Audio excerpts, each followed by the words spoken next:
All right, welcome back.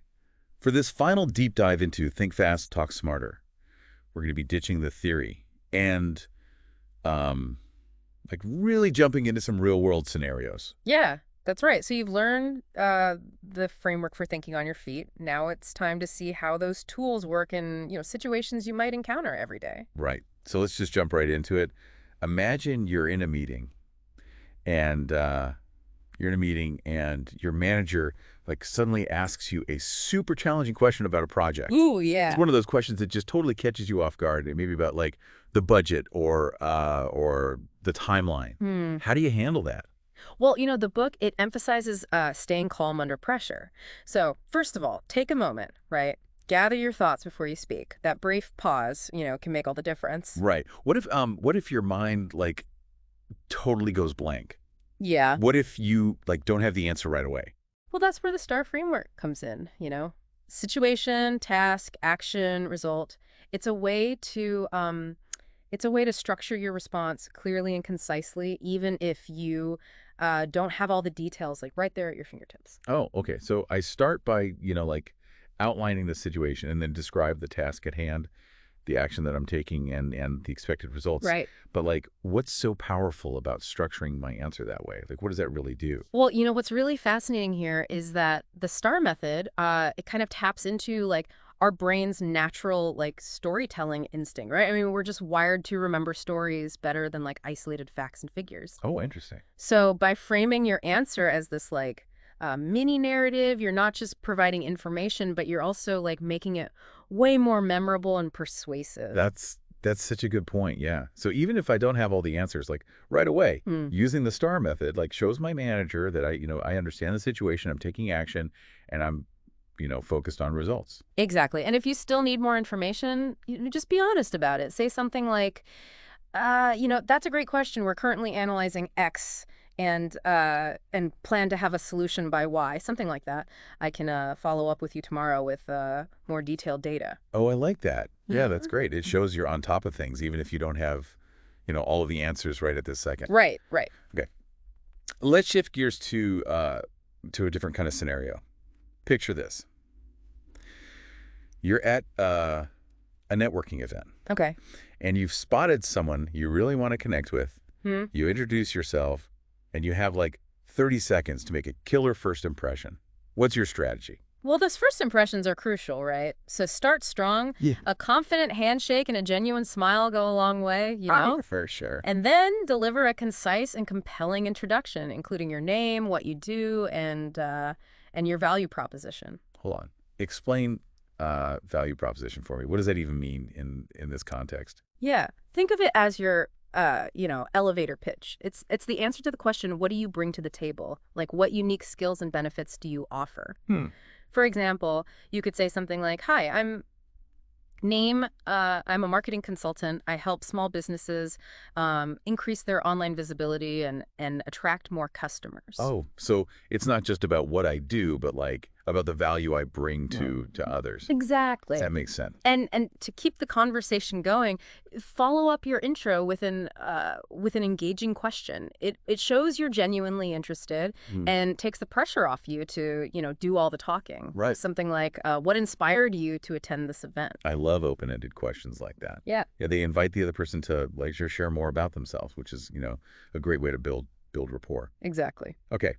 This next scenario is a bit more challenging. Let's say you're in a team meeting Okay.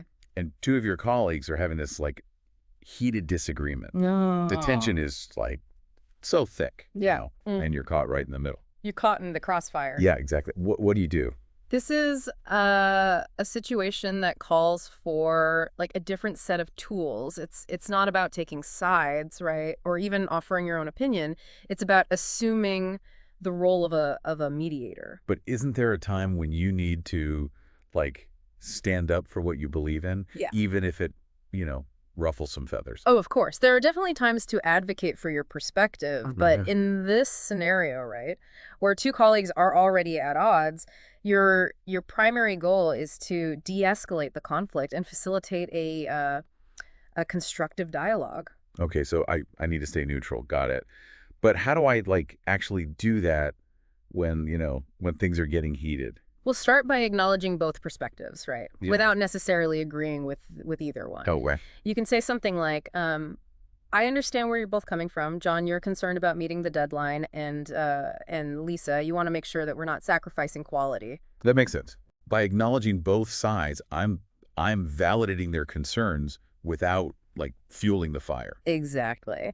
And then try to summarize, summarize the core issues and gently guide the conversation toward a solution. You could say, it seems like we're all aiming for the same goal, right? Delivering a high quality product on time. What if we brainstorm some ways to, streamline the process without compromising quality? That's brilliant. Yeah, by like reframing the conflict as a shared challenge, you're encouraging collaboration instead of competition. Exactly.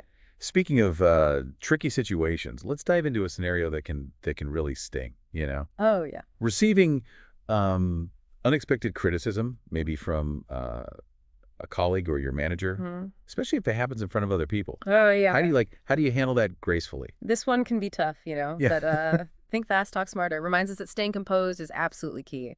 Resist that urge to get defensive. Instead, thank the person for their feedback. Honestly, thanking someone for criticism feels a bit uh, counterintuitive. Yeah. Like, doesn't it seem disingenuous? I understand your hesitation, but think about it this way.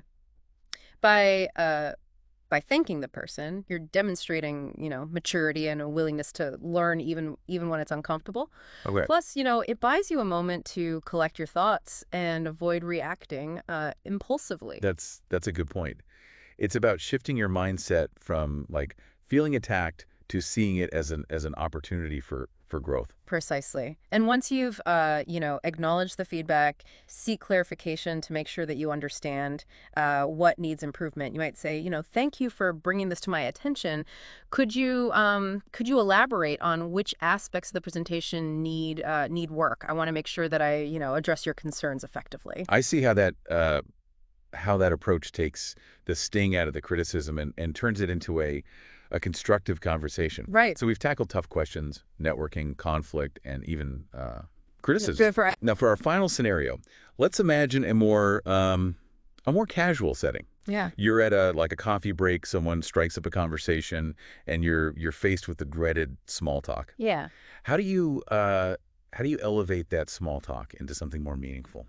Well, as you may recall, Think Fast, Talk Smarter mentions that small talk often gets, a bad rap. Yeah. But it's the, stepping stone to building stronger connections. The key is to transform those initial, kind of superficial exchanges into something more substantial. Okay, but let's be real. Sometimes small talk feels as exciting as like watching paint dry. Right, right. How do you like inject some life into those conversations? Think of those open-ended questions, like adding a splash of color to that canvas. Instead of asking, "Did you have a good weekend?" which, invites a simple yes or no response. Right. Try something like, "What was the highlight of your weekend?" Oh, I like that. Right, that encourages the other person to share more about their experiences.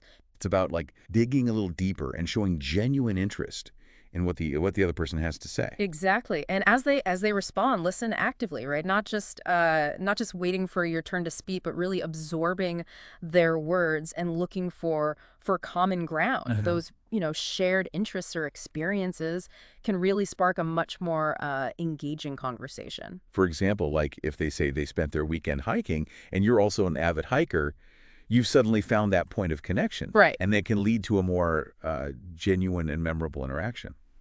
Precisely. And who knows, that initial small talk could blossom into a valuable professional connection or even a genuine friendship. So we've covered a lot of ground here, from like boardrooms to coffee breaks. Mhm. And I have to say, I'm feeling more confident already. Mhm. But it makes me wonder how much of this think fast, talk smarter ability is like natural talent versus something you can, actually learn and improve. Oh, that's a great question. Can anyone master these skills, or are some people just like born with the gift of gab? That's something that Think Fast, Talk Smarter addresses directly. Okay. While some individuals may have, a natural predisposition for quick thinking and communication, the good news is that these are skills that can be cultivated through practice and awareness. So it's not like you're either born a smooth talker or Mhm. or you're destined to like stumble through conversations forever? Absolutely not. Think of it like learning a musical instrument or a new language. The more you immerse yourself in the process, the more fluent you become. Okay, that's reassuring. Yeah.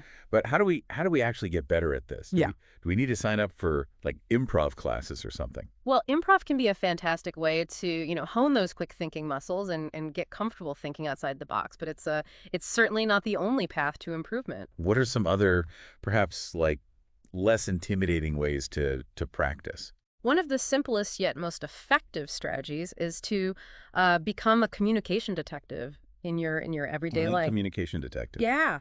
Pay attention to how people interact, Hmm. what works, what doesn't.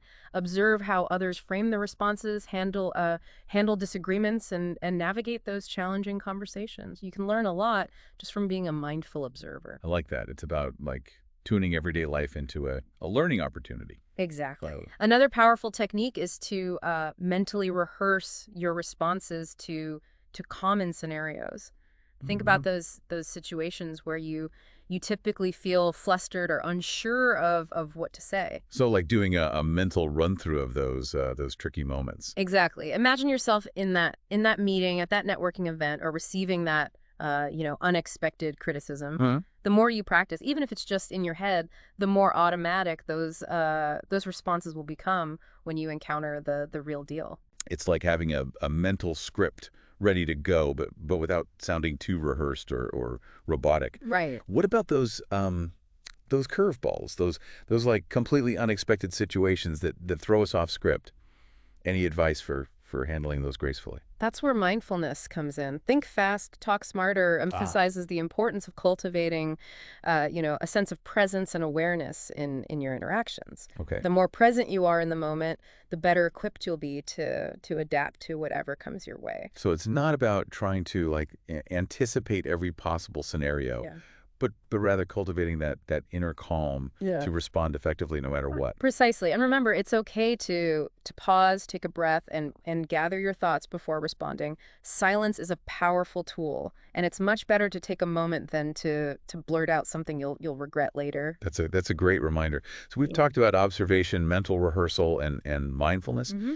What are some other ways to level up our communication game? One that often gets overlooked is feedback. Seek out honest feedback from people you trust about how you come across. And that's a good point. Sometimes it's hard to see ourselves objectively. We need that outside perspective to identify our blind spots and areas for improvement. Exactly. And be open to constructive criticism. It's Yeah. not about being perfect, it's about continuously learning and growing as a communicator. I think that's a key takeaway here. This journey of becoming a better communicator is about embracing the process, being willing to experiment and recognizing that it's an ongoing evolution.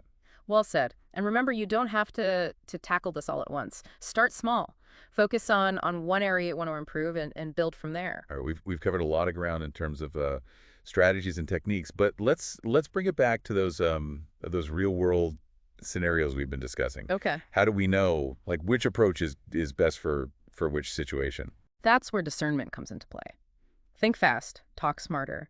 Encourages us to assess the context, understand the dynamics at play, and then choose the approach that feels most appropriate. So it's not a one size fits all kind of thing. Definitely not. For instance, the way you handle a tough question in a meeting might be very different from how you navigate a disagreement with a colleague or respond to criticism from your boss. Right. It's about tailoring your approach to the specific situation and the people involved.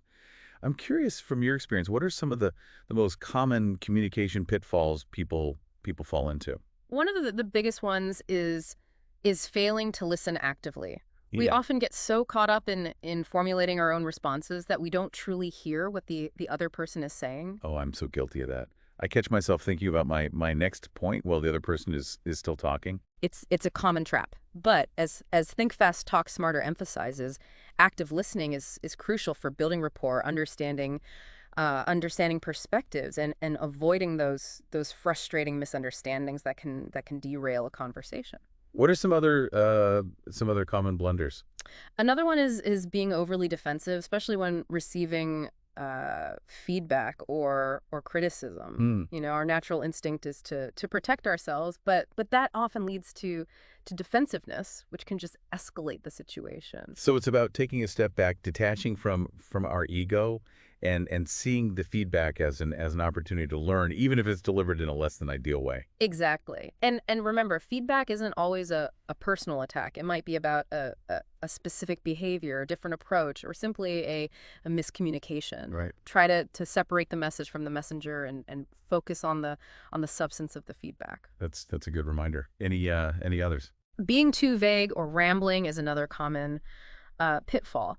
Think fast, talk smarter stresses the importance of clarity and concision, especially in professional settings. So no more beating around the bush. Exactly. Get to the point. Use specific examples to illustrate your points, and avoid unnecessary jargon or overly complex language. It's about respecting people's time and making sure your message is easily understood. Absolutely. And finally, a pitfall that often gets overlooked is not being aware of your nonverbal communication. Go. Your body language, tone of voice, and facial expressions, they all convey powerful messages, sometimes even more powerful than your words. So even if we're saying all the right things, our body language could be telling a different story. Exactly. Pay attention to how you present yourself. Make eye contact, use open and engaging gestures, and project confidence through your posture and tone of voice. Wow, that's a lot to think about. But I have to say, this deep dive has been incredibly insightful. I'm already feeling more equipped to handle those tricky communication scenarios. But what about those unexpected benefits? What are some of the surprising rewards people experience as they improve their communication skills? One that always stands out is increased confidence. As individuals become more adept at expressing themselves clearly and effectively, they naturally feel more self-assured in various situations. That makes sense. When you feel like you can, handle yourself communicatively, it empowers you to navigate challenges and pursue opportunities with greater confidence. Absolutely. And that confidence can, ripple out into other areas of life, from personal relationships to professional pursuits, creating a positive upward spiral. What else? Another surprising benefit is stronger relationships. When you communicate effectively, you build trust, foster understanding, and create deeper connections with others. It's about moving beyond those superficial interactions and building more authentic and meaningful bonds. Exactly. And strong relationships are essential for happiness, well-being, and success in all areas of life. Okay.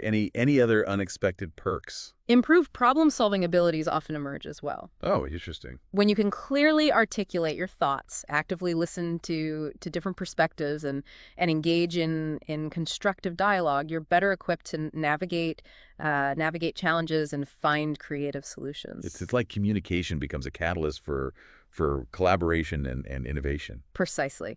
And finally, one of the most rewarding benefits is a greater sense of purpose and fulfillment.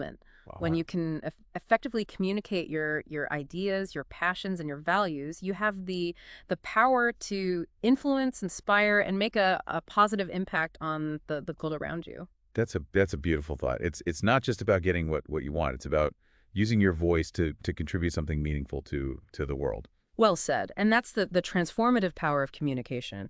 It's a skill that can enrich your life and the lives of those around you. I think that's a perfect note to transition into our final recap of the scenarios we explored today.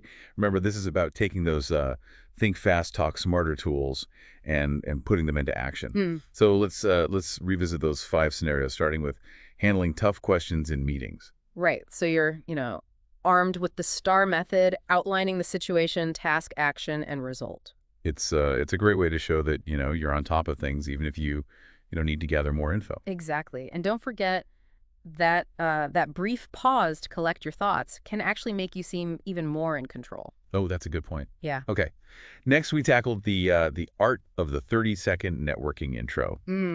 Making a lasting impression when it really counts. Oh, yeah. First impressions, so important. Key takeaway: confident handshake, clear introduction with your name, what you do, and that all-important value proposition.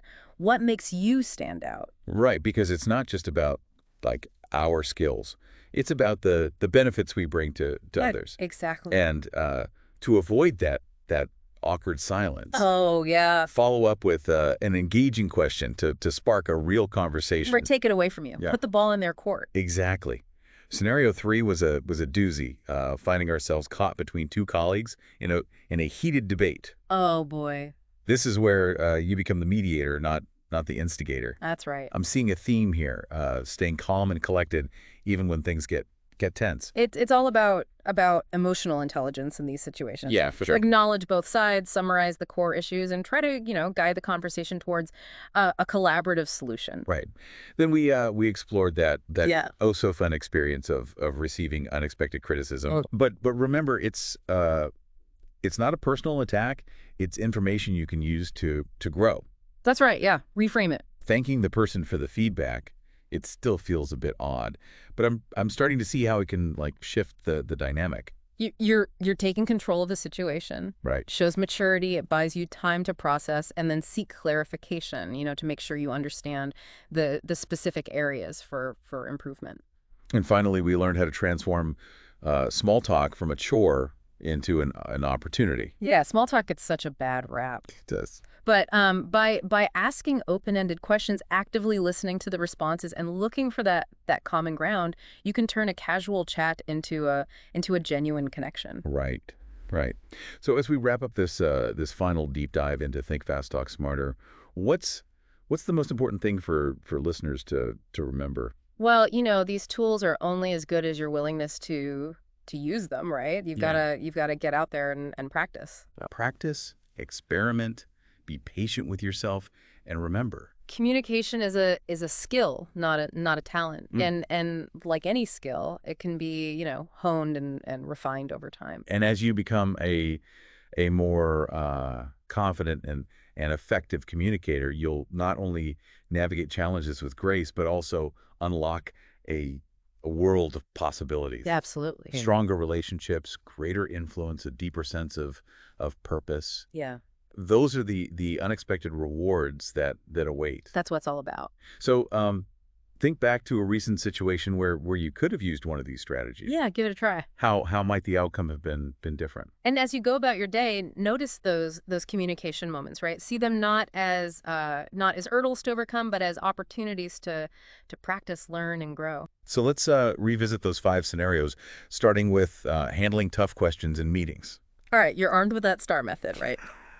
Outlining the situation, task, action, and result. Yeah, it's a great way to show that you're on top of things, even if you need to gather more information. Exactly, and don't forget that brief pause to collect your thoughts can actually make you seem even more in control. Right, right. Yeah. Okay, next we tackled the art of the 30-second networking intro.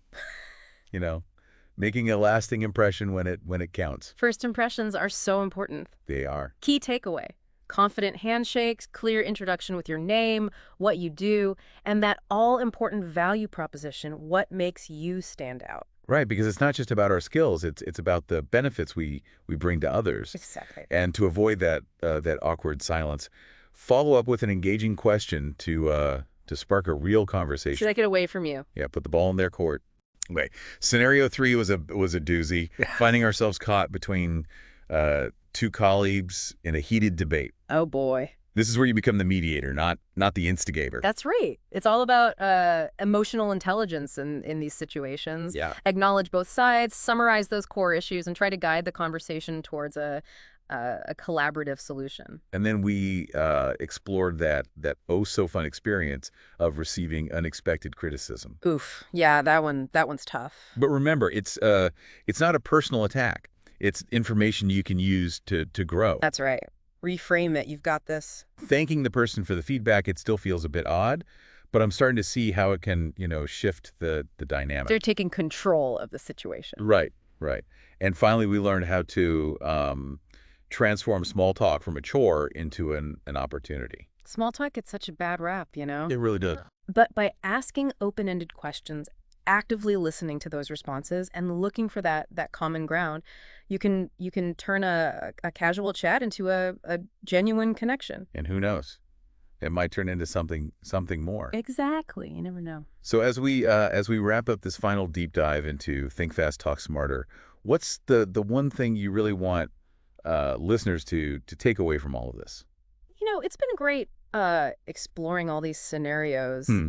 But as you said, thanking people for criticism, it feels weird at first. It does. But once you start doing it, it gets easier. It does. And that's really what I hope people take away from this whole deep dive, Mhm. Just try it. Try these things out. That's such great advice. And the more you practice, the more natural and comfortable it'll become. Right. And I think that's really the key. That's the key, yeah. It's not about being perfect. Mm, It's about being willing to experiment, to make mistakes, and to just keep learning and growing. couldn't have said it better myself. Well, this has been an incredible journey, and we're so glad you joined us. Keep thinking, keep talking, and keep connecting. And we'll catch you next time on a brand new deep dive. Sounds good. Until then. Keep those communication skills sharp.